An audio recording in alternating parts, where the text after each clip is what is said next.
comme Ève, mais il n'a pas péché. Il a été attaqué, mais il est resté ferme. Il a été éprouvé, mais il a triomphé. Là où Adam a échoué, Jésus a réussi.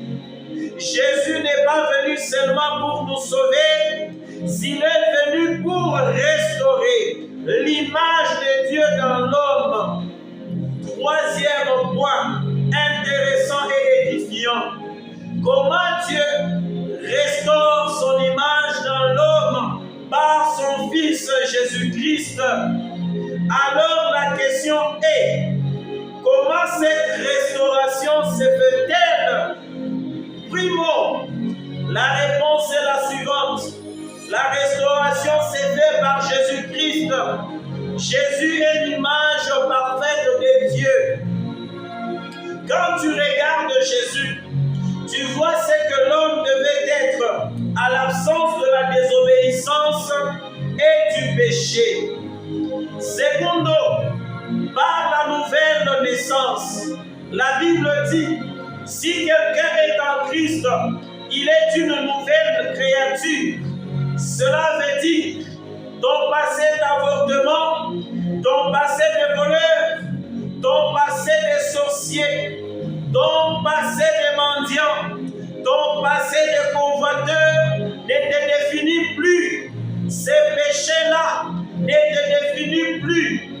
Dieu recommence avec toi. Tertio, par le renouvellement de l'intelligence, Dieu restaure son image dans l'homme ou en toi. Lorsque tu changes ta manière de penser, lorsque tu acceptes la parole de Dieu et lorsque tu refuses le mensonge du diable. Quarto, par une vie selon l'esprit. Plus tu marches avec Dieu, plus son image se manifeste en toi, plus ton caractère change et plus ta vie reflète Christ. Pour clore, bien-aimé dans le Seigneur, l'image de Dieu dans l'homme a été déformée jadis autrefois par la désobéissance, mais elle n'a jamais été détruite définitivement. En Jésus-Christ, ce qui était brisé est restauré, ce qui était perdu est retrouvé, ce qui était malade est guéri, ce qui était mort reprend vie.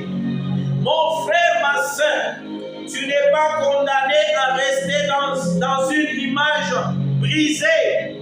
Arrête de les culpabiliser. En Jésus-Christ, tu peux être restauré complètement.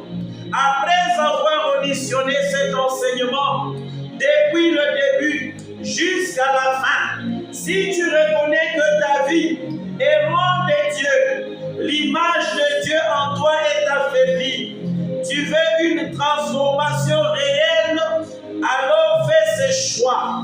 Donne ta vie à Jésus-Christ. Reviens à Dieu. Accepte la restauration divine. Ainsi, très chers frères et sœurs, de partout là où vous êtes en train de nous suivre et de nous recevoir de manière sérotinale, nous vous souhaitons encore de bonnes choses dans votre vie chrétienne. Essayez de méditer sur cet enseignement et partagez avec vos amis et connaissances. À très bientôt. Nous allons partager encore avec vous sur un autre thème qui sera encore beaucoup plus édifiant. Ainsi, soyez bénis, partagez avec tout le monde. Amen.